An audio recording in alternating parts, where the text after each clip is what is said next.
Hey guys, how's it going? Welcome to a new episode of Spartan Ownership. And today we have a very special guest, Paul Waggener, who is the founder of Operation Werewolf and a founding member of the American tribal organization, the Wolves of Vinland. And we'll be talking about everything from masculinity to tribalism, all those dynamics that come into play when it comes to being a man and living life in a society like the one we're in right now, where it seems like everything's trying to pull us away from that. And as you guys know, this channel is all about taking 100% responsibility over every area of your life and leaving nothing to chance. And that includes your relationships with to other men and your sense of masculinity, your sense of tribe, friendships, everything. And too many people just kind of have friends and they don't really take the time to understand the underlying dynamics between friendship and brotherhood. And most people just leave that to chance, saying, "Oh, I'm just friends with whoever I grew up with," but they never go a step further. So, so here's Paul, and I guess we'll just jump straight into it. One of the first questions I have is, what keeps the Wolves of Vinland a tribe? Like, what are the uniting factors that keep the men together, in your opinion? That's a pretty good question. I think one I can answer very directly, which is that it's very difficult to become a member of our organization. You know, a lot of people ask about that and you know, sort of how we keep an inside-outside. And, you know, one of the most effective ways that we use for that is to make it a very difficult process to be on the inside of that through sort of a long hang-around phase and a long prospecting phase. And then once one gets past that point, there's a specific time where he'll take an oath to the organization and to every other individual within it, which to a lot of people sort of caught up in this ironic, sarcastic world. A lot of this stuff sounds very archaic, but we still very firmly believe that our sense of identity and in a lot of ways our sense of virtuous masculinity is tied up in this idea of being honor bound to our organization. So it's very clear who is in and who is out of that sort of peer group by the fact that you know that you've spoken very specific words and you've taken a very specific oath to these people, whereas to every other person in your life, you have not. So that keeps it very clear on who you are honor bound to and who you are not. So we found that to be an incredibly effective way of sort of keeping and maintaining this tribal barrier, which is not to say that we don't have friends and friendly associates on the without of that group, but there's a very clear line between who is within and who is without. Mm-hmm. So would it be safe to say that your primary way of your primary uniting factor would be some sort of formal commitment? Is that what would that be a good way? Absolutely. And you know, in order to have an effective group, you have to have a pretty clearly delineated commitment level. It can't be sort of some vague, you know, well, we sort of just like hang out and bro out or whatever. You know, there's plenty of people doing that, and there are plenty of people to do that with. And although certainly, you know, camaraderie and friendship and everything like that is definitely very central to what we do. Yeah, it's a very specific commitment that one makes when they actually become a full member of our organization. Okay, cool. I really like that. And what are there any other factors? For example, let's say I know spirituality, in a certain sense, was a thing, like a ritual that a lot of guys had in common within your tribe. And let's say a guy listening to this wants to start a tribe, and he's looking for guys that are down to do so, but you know, he just wants to figure out, like, okay, I have a friend that you know, plays bowling and goes to college and listens to the Beatles. Meanwhile, I got another few friends that listen to rap and or Spanish and this and that. Like, are there any other factors besides a formal commitment that would ensure good group cohesion? Certainly, you know, there are other things that lead to group cohesion. And you can see this in almost any other sort of group structure that you can look at out there in the world. I mean, groups don't just start up for no reason. There's very few organizations that I can think of that are not based on commonality. And so the more commonality that you have with the other people within the organization, within the structure, the tighter that group is going to be. So commonality is incredibly important. Now, where you find that commonality for each individual tribe, that can vary from group to group, but you need to have it on at least one very strong level and hopefully on multiple levels. So, in your example, if you take some guy who listens to the Beatles and goes bowling and a couple of other people from, different cultural backgrounds and all this kind of stuff, the question would then be, well, what's the bonding experience there? For example, I have a friend who runs a car club, great friend of mine. There's guys from all different cultures, ethnic types, backgrounds, and so on. But what binds them together is sort of the subculture, the car culture kind of thing, as well as a shared musical interest. Most of these guys listen to roots music, rockabilly, and so on. Mm-hmm. And so the events that they go to, they all have a common interest. So you don't wind up with a bunch of people saying, okay, well, none of us are into the same stuff. Let's clan together in some weird federation that basically has no grounding and no common points. That would be pretty fucking stupid. So certainly, finding as much commonality as you can with individuals. And then once your tribe is structured, no one will be looking to come to that tribal organization that doesn't understand what you're signaling and then say, okay, obviously, if I have no commonality here, I would never look to join something like this. And so you've automatically sort of filtered the amount and the type of people who are going to approach you sort of seeking some kind of friendship with you based on those criteria that you make obvious your group is about. So, yeah, very important. Okay. And great answer. And sometimes I see some tribes, like you mentioned, that the more commonality you have, the more tight it is. And sometimes I see tribes that are, culturally united, as is the case with the Wolves, correct? Like, I guess that would depend on what you mean when you say culturally. Certainly, all of us sort of come from, I would say, similar background in that we all grew up in the same country, and I think most of the people in the organization have a very similar viewpoint sort of where the American empire has gone, which I think is probably one of the strongest binding factors of our organization. But can you clarify a little bit? Sure thing. I would say cultural as in cultural background. Sure. I would say that that's fair. And I think that, in a group like ours, and we get this question a lot, because people always have questions about an organization like ours. Oh, is it this? Is it this? And our organization started at the very beginning as a sort of a European cultural club. We came together, and a lot of what happened then was a study of the spiritual traditions, even the literary and linguistic traditions of that background. And so we sort of wound up with this pan-European kind of pro-cultural club. And I think that from there, what we are now has moved, would say, very far away from that into something much more organic and much more meaningful than a simple shared love of sort of ancestral heritage. I think it's become something else entirely that's based much more around certain ideologies and understandings of the world that we live in, and also what's become, I would say, an organic spiritual expression that is based more on who we are as an organization than who came before us, if that makes sense.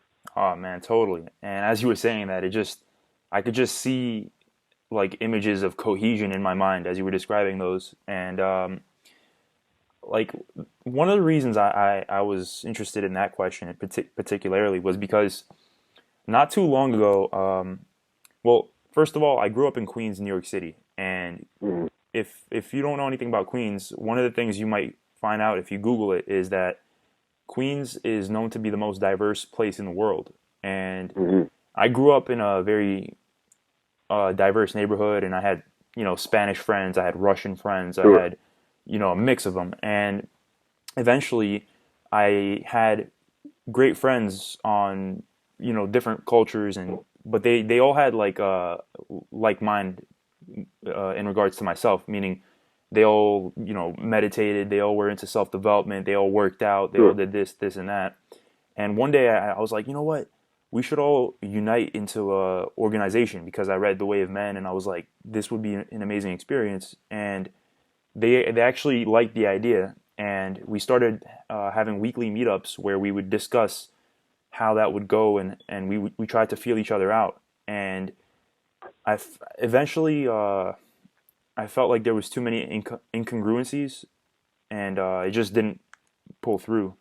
So that's why I was interested in that, because I was trying to basically find out, to what extent does cultural background matter, basically. Well, I think that's a tough question in a lot of ways, because all of us who are natives to this country, who were born here, in a lot of ways, and I don't want to be too, I don't want it to sound like I'm being too mealy-mouthed about this, but I really do feel that in many ways, the empire in which we live in, sort of this modern conglomerate of the West, has really done its best to strip culture away from every person of every cultural background and replace it with American culture, with Western culture, which is, to me, sort of this kind of towering monolith of capitalism and monoculture, which really dehumanizes the individual and really does look to kind of devalue the individual cultural experience.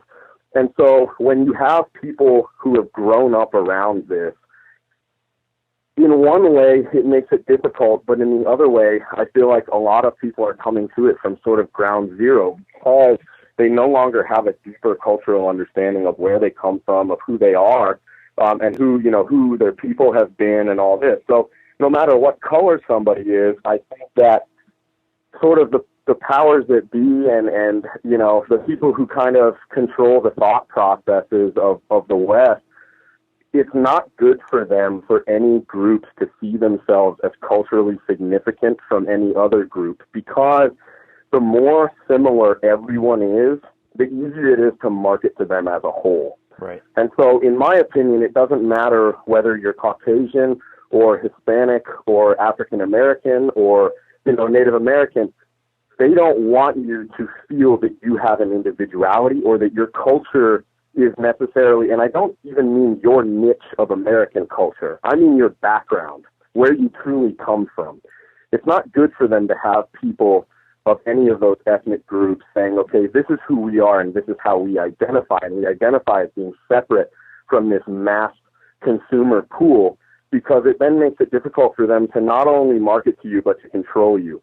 And so I think that what you're talking about, as far as seeing all these sort of incongruencies between people of different quote-unquote cultural backgrounds, could actually come down to just being individual incongruence, because a lot of people say you grew up in Queens. Mm-hmm. Growing up in Queens, if you grew up on the same block, that is your culture, because you're disconnected in so many ways from whoever you may have been or whatever, and you're probably, in a lot of ways, probably so mixed up and blended in genetically that growing up in Queens is your culture. And I see a lot of guys of different ethnic types who come from the same area, the same block. You can see this in a lot of sets of sort of more hard-edged gangs and stuff like that you do see this sort of crossover between ethnic types of people, because they've chosen to make that block, that gang, that set their identity. And so I think that it can work, and I think that people of different quote-unquote cultural backgrounds are probably not as different as they think they are if they have those extremely sort of specialized upbringings and if they grew up in the same neck of the woods. So, a lot of that comes down to the individual group and what the individual group's goals are. Obviously, you're not going to see probably a ton of, college-educated sort of modern, emasculated Caucasian dudes joining the new Black Panther Party anytime soon. And you're probably also not going to see a whole lot of inner city urban youth trying to join some skinhead crew, because that is an incongruency that's not going to exist because of the individual goals of those organizations. Right. So I think there's a lot of room to work there. Right. I could totally see that. And so what you're saying too would be that it doesn't necessarily matter what the cultural background is if you can agree on, because kind of what you were saying was that in your tribe you formed an organic almost like culture, and you formed rituals that were congruent with your organization. That's right. And that our group's identity and our group's goals have become larger and more important to us than any other sort of consonants that we share. And so, you know, for example, you know, if you Google our organization, you know, you'll find us all over the place, like spread out in all these stupid fucking articles, you know, that people have, you know, misframed and misrepresented us, which is the way of the world. But that the funniest one, I think, is that if you look up our organization now, you'll find us on the SPLC's hate map. And we're listed on the SPLC's hate map as white nationalists, which for us is a completely ridiculous idea. And when people ask us what our politics are, we say we're wolves nationalists.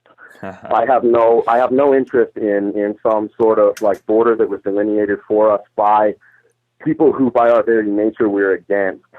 We're not interested in American politics. We're not interested in a lot of these other things. We're interested in our own organization and our own organization's goals and identity. So a lot of these sort of petty things, they don't really, and I know other people don't see them as petty, but for us, our group identity and our group goals are what come first.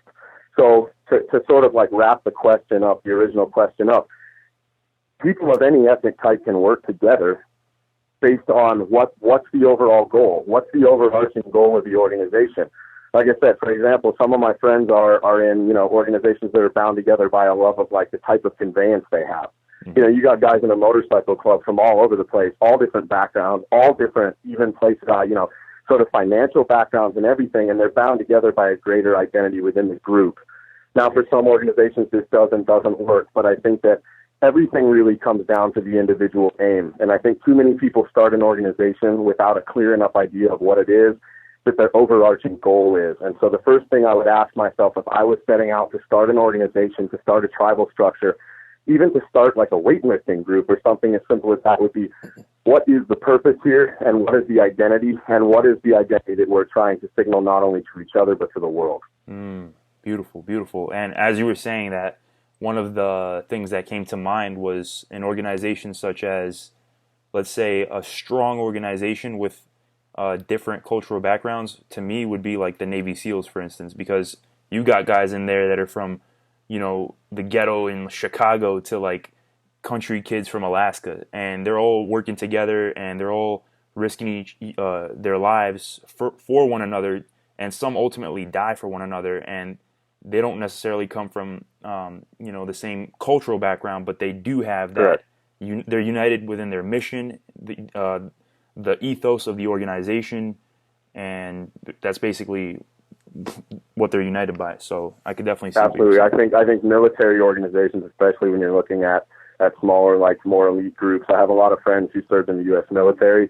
I myself never served in the U.S. military, but one of the things that's always struck me when I've heard my friends talking about it is that by the time they wound up over there, they weren't fighting for America anymore. They were fighting for each other. And that's always really resonated with me a lot. And I think that you've made a perfect example right there.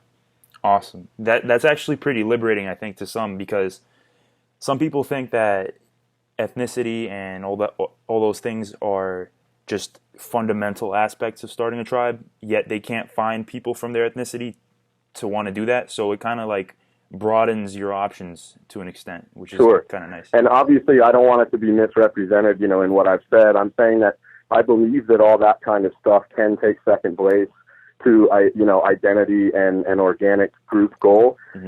For us in the Wolves, our culture and the culture of our ancestors is very important. So I don't want it to sound like I'm marginalizing that. We are extremely proud of who we are and where we come from and where our people have been. And we believe that that is a very colorful and very diverse tapestry that we've sort of become the spearhead of. And I've used this as an example before. I think that people who disregard their ancestry do a huge disrespect to their ancestors and forget that they are the genetic product of everything that has gone before them, and that does matter. And we give a great deal of respect to that, and we put a great deal of importance on that because we believe that every people of every culture and of every ethnic type should put a great deal of importance on that and should have a great deal of respect for their ancestry, because that's where a lot of our gravitas, a lot of our power, and a lot of our personal luck and might comes from. Okay, so on that end, then, it does have a tremendous importance, but it it's not necessarily the defining factor when it comes That's to correct. tribal cohesion. Okay, cool. All right. And when starting a tribe, like let's say you're a guy, right? You just read the Way of Man, and like you heard this interview, and you're fired up. You want to start your tribe, but most of the guys around you probably have no idea that you could even do such a thing, and that tribes are just for, I don't know, cavemen or like ghetto neighborhoods or something. So let's say you're a guy like that, and you want other strong men to be in a tribe with you. Aren't there like some problems that come into play when you want other people to follow you almost? Because you kind of do have to lead them in a sense if you're the guy with the knowledge. Well, I think that leadership and hierarchy, if your ego is sort of not running away from you, hierarchy will happen naturally in an organization. Now, when I was young, I sort of like subscribed to a lot of like different ideas in some ways than I do now. And there was periods in my teens, certainly, and maybe even early 20s that, I considered myself to be more of an anarchist than anything. But that one of the things that you will see about hierarchy is that it happens naturally. There are followers and there are leaders, and that is just the way things are. Now, there are guys that you will see in an organization who are content to be followers until they are needed to be leaders. So, for example, you might have 6 guys together, out on the town. Okay? Generally speaking, there's going to be one guy who is going to sort of like, people are going to go along with him when he decides he wants to do stuff. And you may see some jostling there with like another, whatever the hell you want to call it. I hate these terminologies, but like with another sort of alpha male. Mm-hmm. But there's also other guys in the group who we call kind of like the lieutenant kind of guy that he might be fine to follow, but he's also capable of leading if the other leaders aren't there. So hierarchy is kind of normally going to happen if you fucking relax and instead of like having your ego make all the decisions, see what's natural and see what actually sort of happens after you've had a chance to let this thing breathe and develop for a while. So my recommendation to guys when you're first starting to put something together, number one, don't overthink it. The idea of saying, oh, we want to like build this tribe. It's like even by using that word, and that word does get used a ton now. And I mean, I'm as guilty of anybody. I use it all the time. Jack uses it all the time. You see guys like Justin Garcia on the Pressure Project, Tribe Matters and all this kind of stuff. And I think that to a degree, that word can kind of maybe get off-putting to some people because they say, oh, you're trying to start a tribe. Like, whatever, this already sounds a bit strange. Well, in the Wolves, we are a bit strange. And so, the kind of people that we're looking for don't have a problem with that word being used. But, you can start this out by just saying, hey guys, I'm looking to put a boxing club together or a weightlifting club or, even something that's kind of like incongruous as a study group or something like that. And let things sort of develop from there naturally by saying, okay, we were already getting together and hanging out, but we don't have to have this sort of like, hyper hard signaling, like fucking paramilitary or really like hard ass thing. Because I think that's going to put off a lot of people from it who might otherwise be really good allies or even make really good members to your group. So that's another thing that I want to tell a lot of guys is fucking relax. Don't take yourself so seriously that you scare off potential, allies and people that would be really good for you because you're so obsessed with terminology and making your terminology always sound hard as fuck all the time, Awesome. It's important to lighten up sometimes.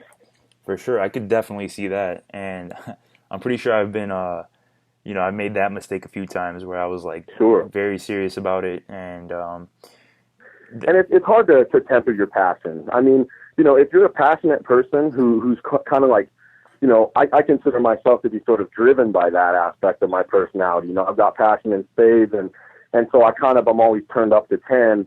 And so I know that can be kind of off-putting and I have to remind myself, humor is important and seeing yourself from the outside is very important too, because it allows you to temper what you do, I think, with a really important aspect of seeing sort of the humorous side sometimes of what you do, but without letting that burn your passion out. So it's important to be turned up to 10, but it's also important to realize how you appear to others and to be really aware of how you communicate with other people in order to be the most effective and not always just the most, wide open.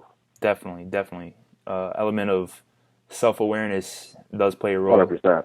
And so you're saying, so for a guy that wants to begin starting a tribe, that he shouldn't necessarily, go out there like, all right, we're going to start like this super congruent tribe where we have to think exactly the same and everything. Like you're Right. saying, like you could start a little more subtle and do something that just unites people together at first for like a activity, and then if the group starts really interacting well with each other, eventually you could take it a step further and talk about like and speaking of the step further, what would the next step be in that case?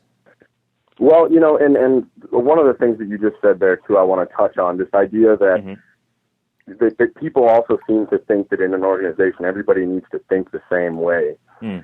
It's important to have root beliefs and root sort of, like we said, commonalities. But a world in which even a world of a group of friends or an organization where everybody kind of thinks the same way sounds fucking awful to me. Sounds very boring, and it sounds extremely totalitarian. And when you start getting too caught up in the idea of wanting people to all think alike, that's where you start to run afoul of a cult of personality, and where you start to run afoul of groups that are usually dominated by their leadership instead of leadership being a respect role. And so I think that, that's sort of a tactic, in my opinion, of our enemies, or the enemy of this kind of thing. Mm. Our enemies want everyone to think exactly the same. Their worldview cannot tolerate the idea that there are people who think differently than they do. And so wherever they see people who think differently than they do, or whose life experience has led them to different beliefs than theirs, they look to eradicate them. Under the guise of sort of freedom and diversity, what they actually look to do is eradicate any difference that doesn't fall in line with their worldview. So I think this is an important thing to remember, is that real strength and real freedom can tolerate other perspectives and other points of view. It's only this sort of very weak and cowardly mindset that says, well, we have to eradicate anything that thinks differently from us, looks differently from us, or approaches life differently from us. So I think it's important to make that distinction, before we move on there. And as far as taking the next step goes, let it be organic. And I'm going to keep hammering on that idea. A real good example is tree work or like bonsai. If you look at it, you can't grab a branch of a tree and yank it in a direction and expect it to do anything but break. And I've seen this in my organization time and time again over the last decade. You will see guys trying to make something happen so hard that they pull until something snaps. Just like with weightlifting, with martial arts, with studying, anything like that, everything needs to be done. Everything in life has to be done incrementally. Our training is no different from our studying, is no different from our growth in every area. Allow things to happen incrementally. Certainly apply your will somewhere, especially if you're in a group organization where you have many people looking to move in a set direction. Apply your will in that direction. Communicate and make sure everyone is very clear and in agreement of where it is that you're trying to go. And then, add 5 pounds at a time, as it were. You can't just go to benching 300 right off the bat. Right. You've got to work your way up there through intelligent training, application of the will, and application of correct force, not application of the most force. Wow, I really like that approach. It's a really wise approach. It's not fundamental, and it's very incremental, and it's almost like, it kind of reminds me of this concept I read in a book called Extreme Ownership by a Navy SEAL.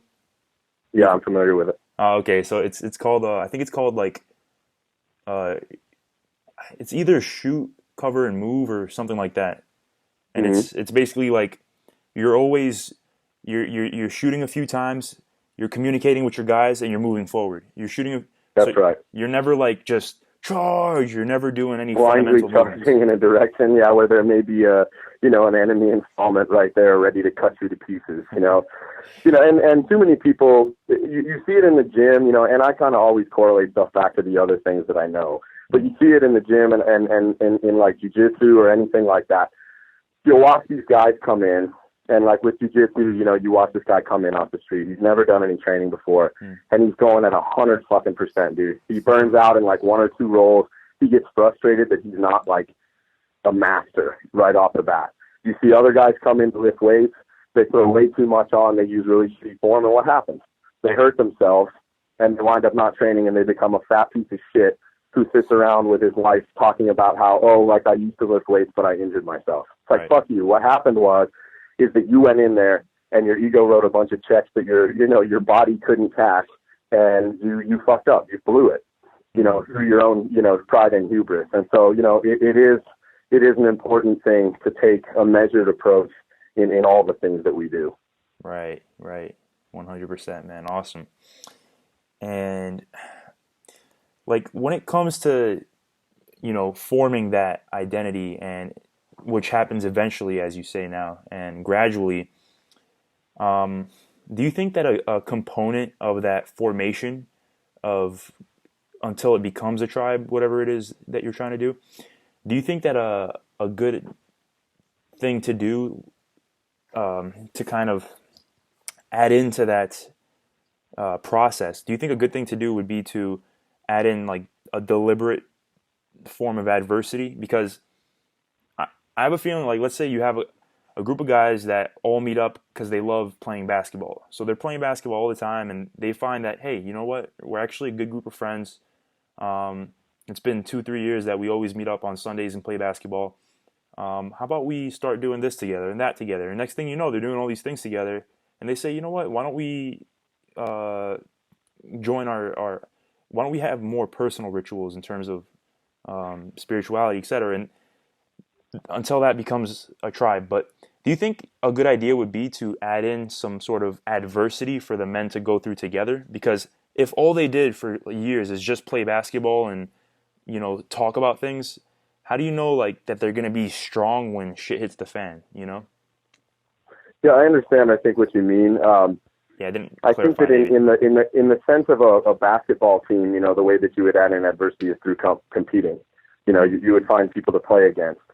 And I think that idea works well up to a point, but I think where it starts to break down is that, you know, in sports or in competitive lifting, jiu-jitsu, fighting, all this kind of stuff, you know, it's very easy to go out there and find healthy competition and to find ways to bond with the other guys sort of on your team or whatever through competing. With an organization like ours, there are guys in our organization who are competitive at lifting, or they compete in martial arts. And these are good things, but as an organization, I find that if you stand for something very strongly, you will eventually find opponents out there, whether you want to or not. And certainly you'll probably wind up with enough without looking for them. And I understand what you're saying, and I think that you can learn a lot about your friends and you can learn a lot about the people that you're with through facing negative or high stress or high fear situations together. That has happened certainly in our organization many times, but it's happened without us getting out there and looking for it. So I'd say that use discretion, and certainly competition and all these things are a positive and powerful way to bond together. But the getting out there and looking for adversity in a more serious way is probably not advisable.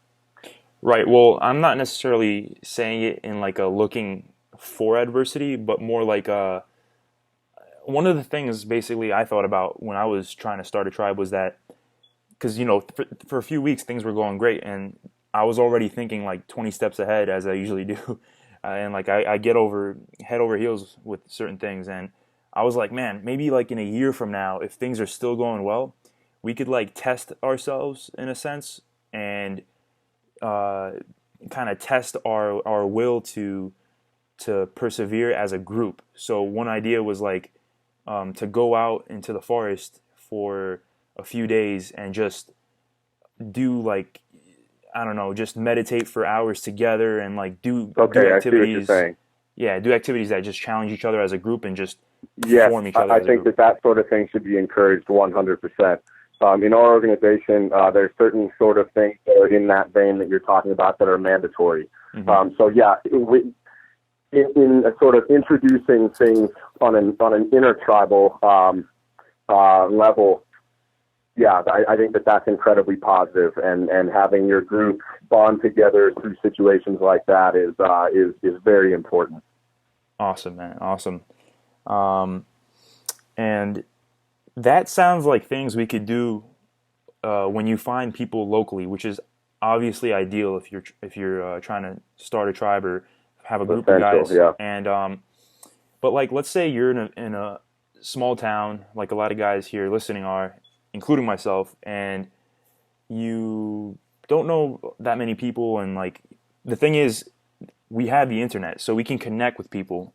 And do you think it would be advisable to search for people on the internet, let's say that like martial arts, for example, but what if they live states away and you can only communicate through the internet mostly and see each other once in a while? Do you think that it's possible to maintain some sort of group cohesion, or would you just abandon? You can maintain some small amount of cohesion that way, but FaceTime is obviously the only way to create meaningful bonds. You know, I know people, and it fucking disgusts me when I hear it, but people refer to somebody who they've never met because of this sort of miracle of the internet, and you'll hear them referring to people as their friends, and they don't mean even Facebook friends. They mean that they consider this person to be friends, and they've never met. Maybe they've talked on the phone. To me, that word is heavy. It means a lot. It means that I can rely on someone, and that there's a certain amount of loyalty there. So I use that word very seldom. You'll also hear people use the word bro and brother and stuff like this all the time, especially in sort of the maybe motorcycle community, but as well as like the heathen community and all this kind of stuff. Mm-hmm. People use these terms and they throw them around. You know, the only people I call brother are people that I could count on in the middle of the night to help me eat a body, let alone hide a body, you know? And so I think that to a certain degree, yes, we have to use the tools that we have available to us, and the internet is an incredibly powerful tool for communication. And I think that it's a good way to make those initial connections, but I think that anyone who's serious about building a real organic structure is going to have to go beyond that. I mean, we've had guys in our organization move across the country in order to relocate to be nearby where one of our major chapters was, because that's simply the only way we'll do it. You know, we won't maintain bonds with people who show an unwillingness to actually spend face time. Mm-hmm. I travel as much as possible, and I'm constantly on the road, both to see friends that are not in the organization, but to see other guys in the organization, because I believe even once someone's in the organization, to have, you know, fellowship with their local chapter and stuff like that, it's not enough, you know. And so you have to, in the Havamal, it says that you have to go and see your friends often, because, you know, weeds grow up really fast on an untrodden way. So I believe that no matter what, the internet will always remain an artificial and inadequate sort of tool for communication and connection. And I think that no lasting friendships can be maintained using that alone. All right, totally. Yeah, because I could see a lot of people like forming these virtual relationships and being almost content with it, which I sometimes see with, like, you know, geeky guys that met their girlfriends through like World of Warcraft, you know. Yeah. And they never even met, they probably saw their girlfriend. I knew a guy that saw his girlfriend maybe twice for a period of 2 days, you know, and he just plays freaking World of Warcraft with her, and I'm like, you serious, man? Like, that's your girl, you know? So. Yeah, and with some of this stuff, it's hard to tell what came first, the chicken or the egg. But I think that that's one of the dangers of sort of a compulsive and obsessive use of technology, is that, you know, you see this happen a lot, where you'll see somebody who's maybe sort of naturally shy or this way or that way, and they'll use it as a replacement instead of having to break that shell and get outside of their comfort zone and get out there and actually meet and communicate with people. You know, there's some people who are antisocial, and that's okay. Mm-hmm. You know, a lot of my friends are not necessarily the kind of people who want to go out and just socialize with random people, and I get that. You know, to a large degree, even though, you know, I would consider myself to be, I would say, adequate and well versed in social interaction, it's not something that I enjoy randomly. Right. I'm pretty targeted with who I actually like to talk to and spend my time around. But I think that what the internet has done has created this sort of very illusory fake world in which people can interact and present an image of themselves that is completely incongruent with reality. And I think it's incredibly limiting, and I think it's very, very unhealthy. So I think that, one of the things that I always tell people that I'm close to or who ask me for advice on almost any topic, that one of the first things I ask them if they're unhappy or if their training's not going well or whatever is I ask them how much time they spend on the internet. Because I think that there's a real direct correlation to being sedentary, being unhappy, having your life filled up with too much clutter and useless chatter, a lot of which can just be connected directly back to social media, too much electronic gaming, all this kind of stuff. I think it's really unhealthy, and I think that more and more it's being used as a replacement for actual interaction and meaningful relationships. Wow, man, I could definitely see that. I've thought about that too in the past, and now that I look back at it, it's true that, I spent about 3 weeks in Europe with my father about a few weeks ago, and I was like really happy there because I was with him, my stepmother, we had my little brother, my sister, and it was just I was with people a lot more than I usually am, and sure, I was a lot more calm and just less stressed out, and I was executing my goals more flawlessly. And when I'm in the States, I have less of that because most of my family's overseas, and come to think of it, I do feel a little more withdrawn and kind of just unmotivated, and I engage in way more sloppy behavior when I'm constantly connected to technology. I can definitely see that. Yeah, and I think that's also directly related to when you're around people, you always act at a higher level if you're around positive individuals, and that's one of the ideas I think of tribalism or whatever we want to call it, peer group, healthy peer group, is that they pressure you.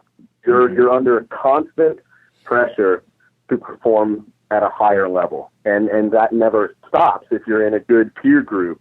And so, when you're removed from your peer group, you can get away with a lot of bullshit. And in my experience, whatever a human can get away with, he will try to get away with.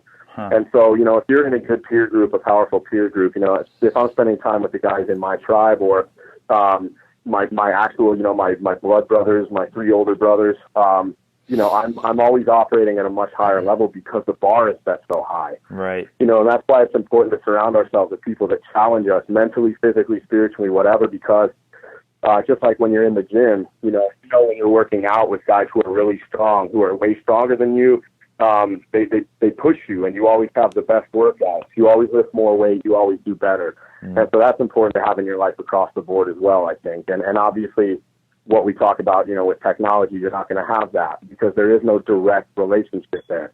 And it's mediated, which is something that I talk about in my writing a lot, that, you look at professional sports watching, pornography, video games, all this stuff, it's all a form of mediation. So instead of like going out and having sex with attractive women, which when engaged in not compulsively is a positive thing, when engaging in physical activity, even if for entertainment, that's a positive thing. But too many times now in our culture, people are content to just watch it. And so it forms this spectator attitude where you're watching some other man have sex with a woman that you would like to have sex with.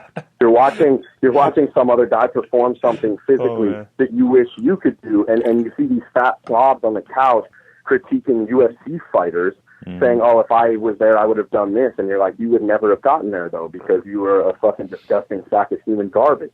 Right.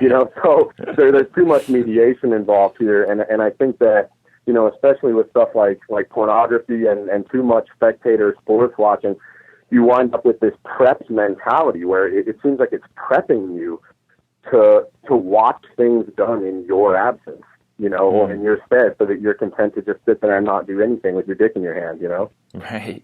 Oh my God, that's beautiful. I'm probably gonna just edit out that part and make a even separate video on top of the full video where you said that, because that was beautiful. And sure.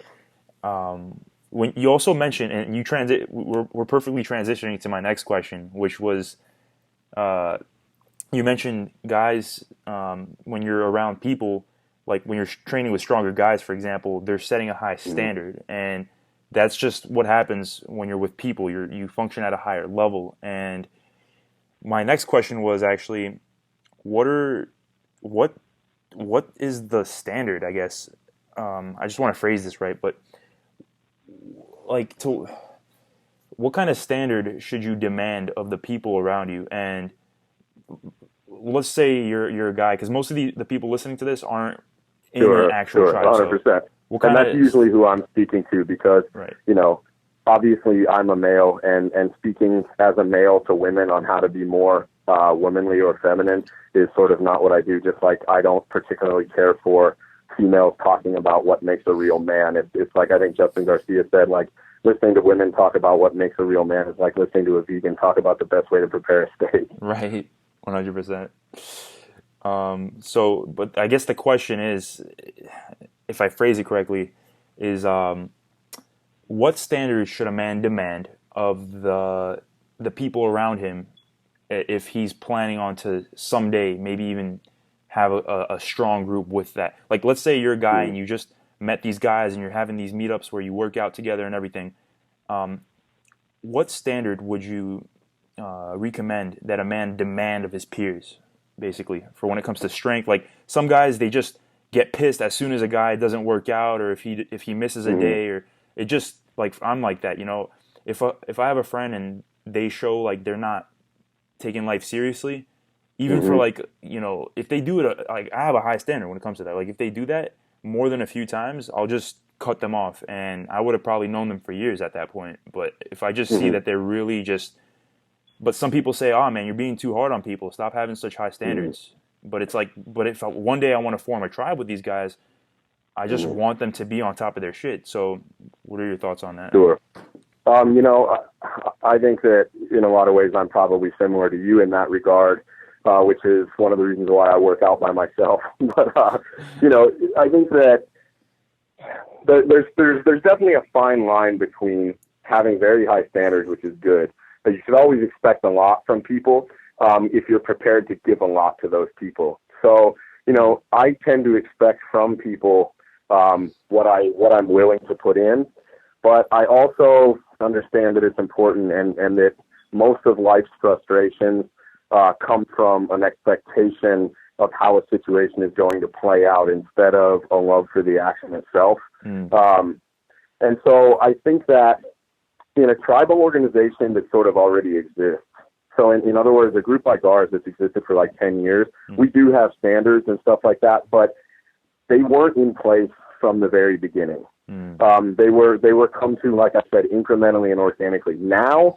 at this point of our organization, we're sort of at a point where, like, you know, there's no excuses for this. You just do it or you fuck off, because we've already been here for a long enough time that people know what's expected. And we do have, you know, pretty clear guidelines on that. Now, to go back, though, if I'm looking to get something started, I have to ascertain whether or not that guy sort of being flaky or whatever, is that a character trait, or is he just not quite ready for that level of commitment yet? You know, some people have a tendency to kind of ease into things. Okay, I'm not one of those people. I tend to kind of jump headlong into stuff and go balls to the wall. But I recognize that that's not how everyone is.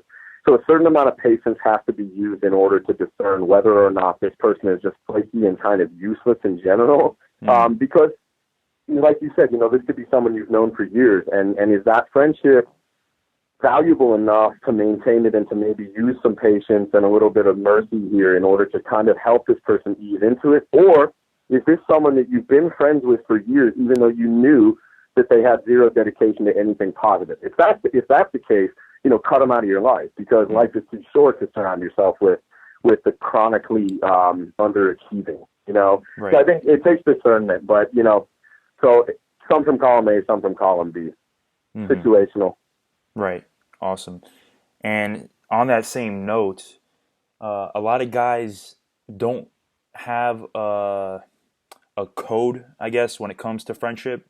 And what are some things, I guess, that you would tell a man, or in your experience, what are some things that if you have a friend that does these things, that you would cut them off, or that you would seriously consider cutting them off? Like, what are some almost deal breakers, or really some things that you wouldn't tolerate in a brotherhood?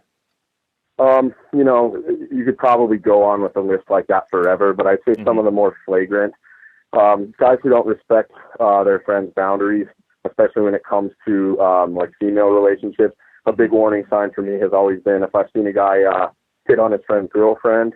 You know, if he takes it any further, obviously, but guys that don't have the respect for that, I mean, like that's a pretty standard one. But I think that that's getting lost, and I think that a lot of boundaries are getting lost, and I think that generally speaking, if a guy's sort of one of these people that you can, you know, someone will use the word like, I'll trust him with your life, not your money or your wife. But if I can't trust a guy with all of those things, I don't want to be friends with him. So that's definitely a big one. I would say guys who are general warning signs are guys who constantly seem to have drama going on in their life, and it sort of follows them around everywhere. Usually they're a problem. Guys who are always fucking broke all the time. If you have a friend who you wind up paying for everything all the time, and that kind of continues not just through a rough patch. You know, it's good to be generous with your friends in rough patches. It's one of the only reasons, in my opinion, to have a substantial amount of like wealth is in order to be able to be generous with the people that you love. But if somebody's always broke, if they never seem to have a job or be able to get their shit together, those are really important things. And anybody who doesn't train, in my opinion, if you do not engage in some sort of fitness activity, unless you are physically incapable of doing so, and I mean some sort of serious medical condition that keeps you from doing it, there's no reason that anyone should not be undergoing a pretty strenuous physical regimen, including martial arts, certainly, but at least lifting weights. Basically, I mean, you just look for the luckless, the broke, the unhappy, and sort of the chronically lazy. And if you have any of those traits in a friend, man, you got to start questioning and reevaluate that relationship. 100%. Awesome, man. And when it comes to these kinds of things, obviously, like the next follow-up question would be, you know, like historically, guys get into fights. Some get into fights over, you know, trivial things. Others get into fights over more meaningful things. But nowadays, men don't get into fights as much, I believe, because I think most men are a little bit frightened by the prospect of getting into a fist fight. And I'm sure you've heard that in the South previously, like I think it was in the 1800s or so, there was a thing called rough and tumble. Yeah. Where like guys would agree to fight rough and tumble, where they would eventually rip each other's eyes out. So the point I'm trying to make by that is just to say that men used to fight a lot more. Now it's, you know, more intellectual, etc. And I could see that there's value in that. However, with that trend, there's also a trend in moving away from vitality, physical strength, and taking honor and pride in that physical strength and being able to intimidate other men. There's almost like a, you know, men aren't very proud of being intimidating anymore, even though that's a great survival trait, as Jack often talks about. So the question is, at what point should intertribal conflict result in two guys duking it out? At what point is honor worth, in your opinion, a physical action? Or is it always better someone looks at me for more than 1 second.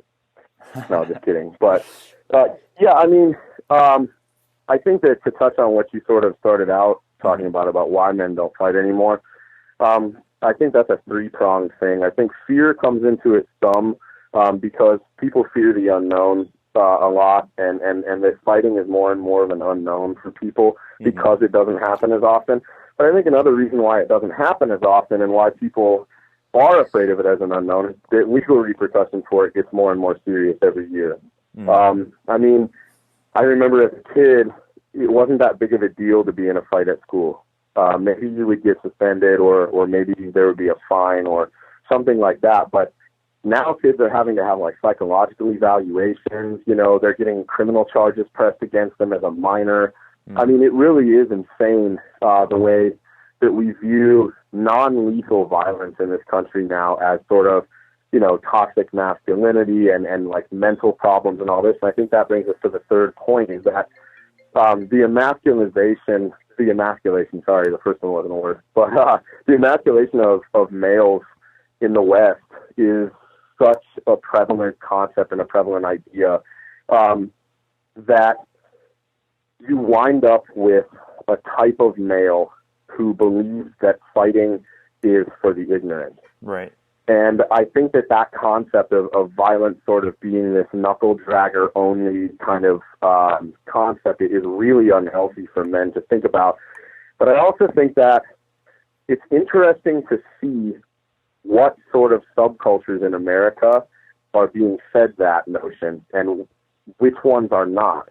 I mean, if you even look at sort of what music and what values are being fed to different kinds of people in this country, it's very apparent that to some, the media and record labels are feeding a hyper-masculine, hyper-aggressive type of music that is very much based on materialism, wealth, power, violence, aggression, like you can see in a lot of hip-hop, especially like gangster rap. Right. And then you can sort of compare and contrast that with kind of what you see a lot of hipsters listening to these days, and then try to determine which one is going to breed a more physically, I guess, intimidating or capable male. And Right. so I think that asking yourself why that is an interesting question.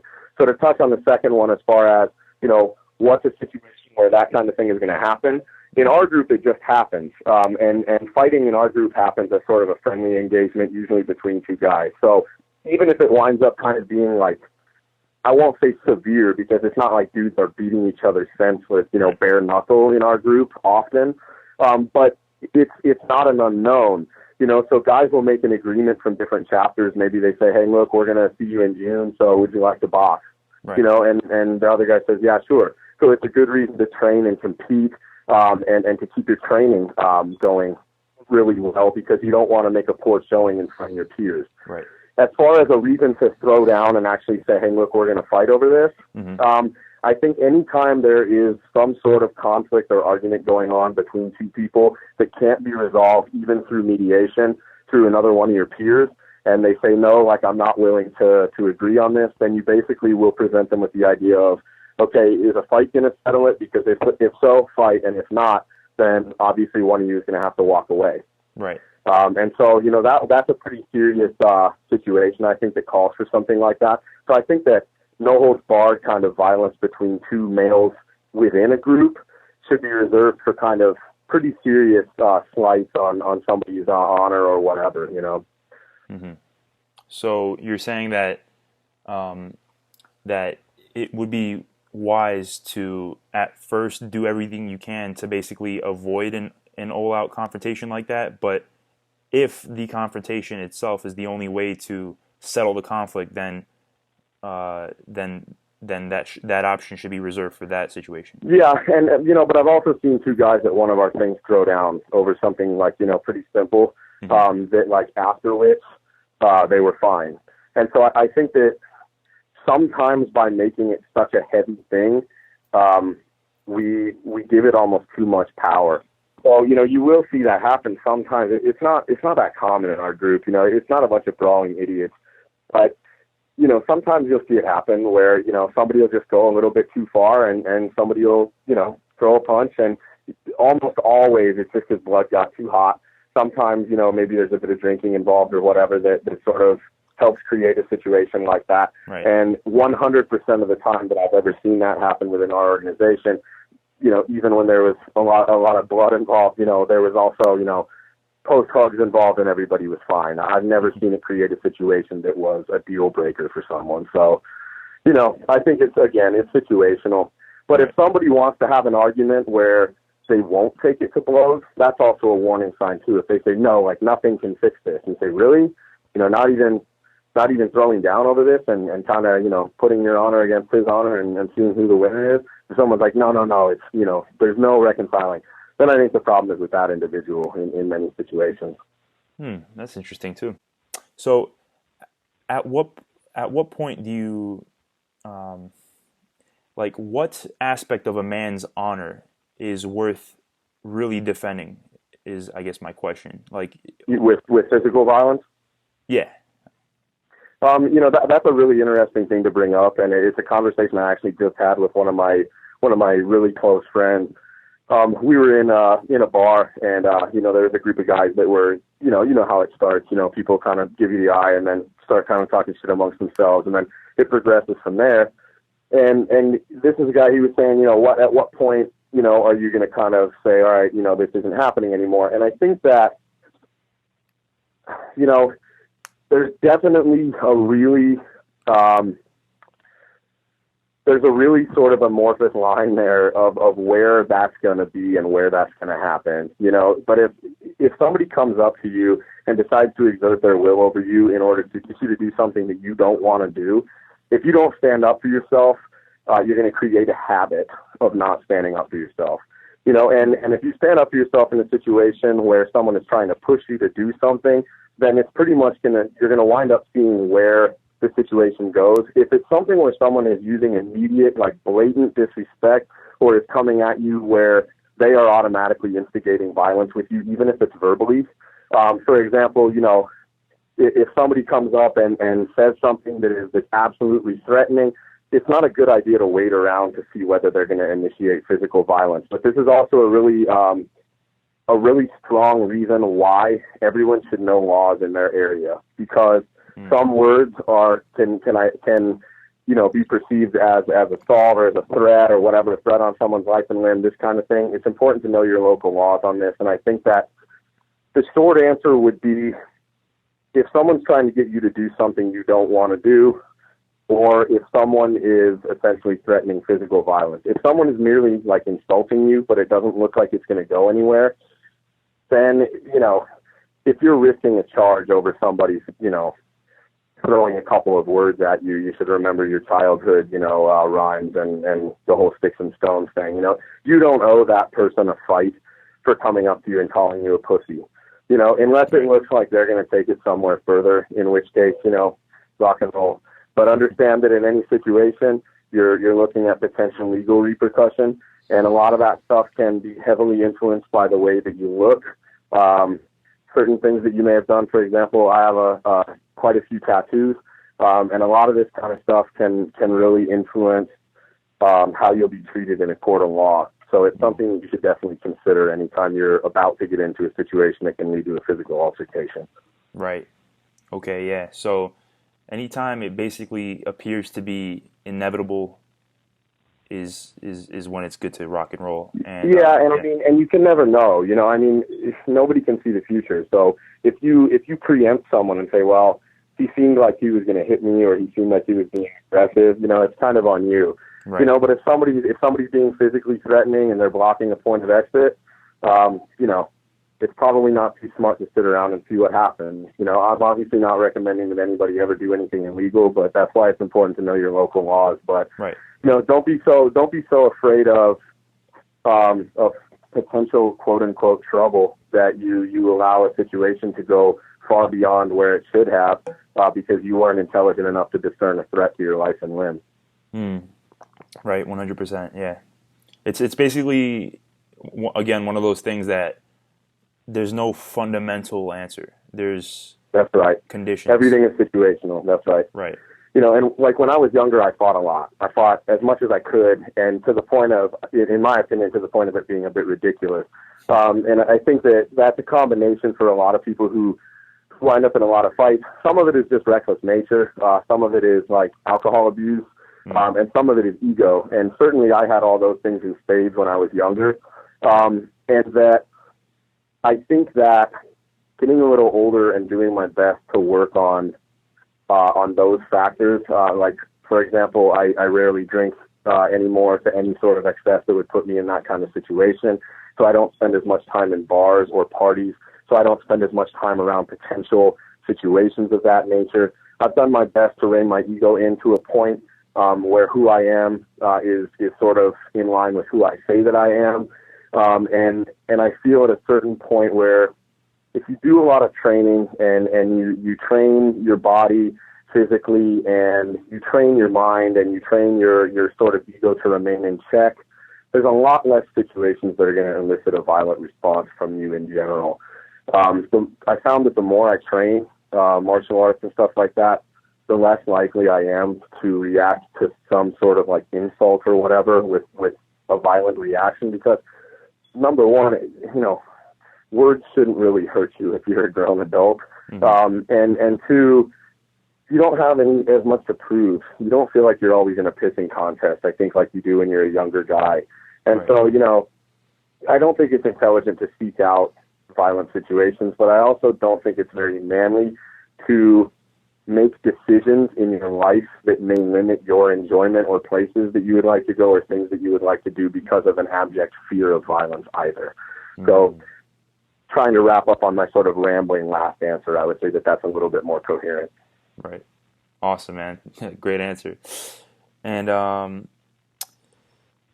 don't want to take advantage too much of this time frame, so I'm going to basically, I guess, close it off with this question, and it's, what advice would you give to a young man who is on a journey towards masculinity? And I know that your answer might have been already kind of mentioned a little bit in ways throughout the talk, but how would you tell a guy to prepare himself to be able to be a good brother to the future brothers he might want to have, one day might have? That's a great question. And I think that's one that more guys should be asking themselves instead of, too many times I think people get obsessed with the idea of wanting to start their own thing. There's a lot of organizations out there, and oftentimes we don't want to join one, we want to start one because of maybe too much pride or thinking that we can always do things better than somebody else.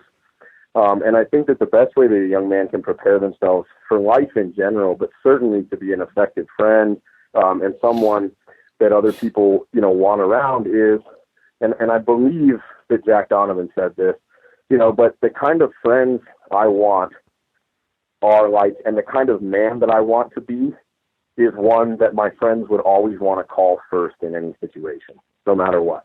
And so I think the takeaway here, stuff that people can actually, use and do in their life, is that, number one, you should lift weights, and you should do, conditioning and stuff like that. You should be healthy, and you should be fit, and you should be strong.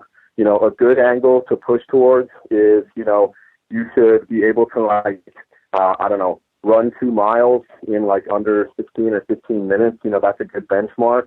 And you should have a good strength percentage. There's a lot of charts online that you can look up to give yourself good benchmarks of strength for, and you should look to achieve those things to have a good physical, not only aesthetic, but to be strong.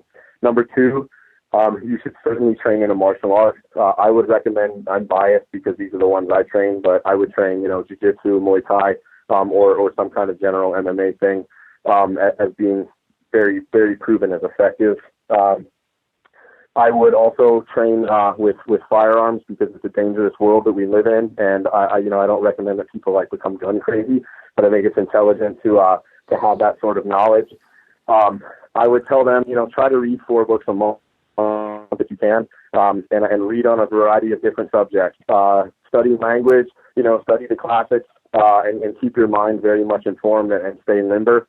And, the last thing is just, I just talked about this in an interview with another one of my friends, but keep that white belt mentality, remain sort of in that perpetual state of being open to instruction and being open to the fact that no matter what it is that you are doing, even if you excel at it, you can always learn.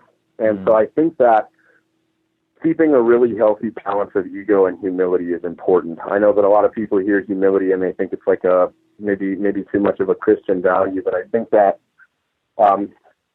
it's good to be humble enough that you can respect other people enough to say, okay, maybe this person is more informed or better than I am at this, and to keep yourself head checked while having enough ego to be sort of a glory hound, because I think that that's the only way that we live interesting stories, is if we kind of get obsessed with this idea of wanting our lives to kind of take on a legendary aspect and asking ourselves, what's going to be the best story here. So, train your mind, train your body, and train your spirit. Look for discipline. Look for things in this life that are difficult and that really challenge you and that are hard to do, and oftentimes they will pay off. And you'll become the kind of guy that people want to be around. Man, that's like a perfect ending, man. And it correlates with this idea also I've been having, just to touch up on what you said about humility, and always keeping that white belt mentality, because recently I've been very just aware of how much I don't know. And like, if you look at where my money's going, they say that you can tell a man's values by where he spends his money. Sure. And if you look at where I spend my money, most of it is towards books. I probably bought, I probably have like 3 or 4, 500 books around me now, and on my Kindle, and that's probably where most of my money goes. And recently, I've even been thinking about getting a tattoo of something to symbolize a student, basically, just to remind myself to always be like a student and to never say that I'm done learning. And that's a really good thing to touch on there about, what you spend your money on being what you care about. That's kind of, in the world we live in, that's one of the only ways that we can really vote with any meaning. And every time we spend $1 on anything, we're voting to see more of that in the world. And the only other thing I'd say is, after watching several of your videos before doing this interview, one of the things I really like that you touch on, and that sort of seems to be the cornerstone of what you do at Spartan Ownership, is that the idea of taking full responsibility for not only all our actions, but everything that happens to us. The idea that things happen to you is kind of a real passive way to look at life. And so I think that you're doing really good stuff there with what you're talking about, and trying to encourage young guys to take total ownership over their lives and their actions. That's a really important message, and I think it's one that young people, young and old, I guess, really need to keep hearing from their peers, is that you're not a fucking victim. You're in this world, and you got to be in it to win it. And so you have to take that ownership and say, everything that's going on in my life is a direct product of what I have chosen through my actions. And so, much respect to you over at Spartan Ownership for really driving that home. It's an incredibly important concept, and one I was really glad to hear you talk about. Oh man, thanks a lot. It means a lot coming from you. And I gotta say, when I first started taking that concept seriously, it was when I got it tattooed on my wrist, which is I tattooed 100% responsible, and I tattooed an hourglass symbolizing that time was running out, and that I only have a certain amount of time to make my life the way I want it to be, and whatever happens within that time frame is my responsibility. And ever since I got that tattoo, I knew that it's going to be a journey to even understand what being 100% responsible means, because there's so many ways that you can just blame outside circumstances and say, I can't do this because, but then every day I realize I could have done something that could have changed that outcome, and I actually am responsible. So, that's it. Sort of the last thing I'd like to say on that, there's a quote from a song by one of my favorite bands, a heavy metal band named Destroyer 666, and there's a great line in one of their songs, "The Stand Defiant," that he says, "It's not faith in eternal life that guides me now, but the fact that I know that I've not long to live. None have long for this world." And ever since I heard that song, and it really encapsulated that idea, what you're talking about with the hourglass. We have a very small amount of time, and so that time has to be precious, and we have to spend it really intelligently. And I think that the only things worth spending that time on is seeking out strong individuals who make our lives more meaningful and more enjoyable, and finding out for ourselves what actions and what deeds we can undertake in order to live lives so that after we're gone, our lives are worth talking about and worth remembering by people, as sort of a monument to the values that we've chosen to stand for. Awesome, man. Beautiful ending to this. And that's it, guys. I hope you guys enjoyed this information, because I know I have, and I'll definitely be coming back to this video often and just listening to excerpts of it to re-inspire myself. And yeah, guys, enjoy the video, and thank you so much, Paul, and great talking to you, man. Absolutely. Thanks a lot, Max. All right, man. Talk to you later. Bye-bye.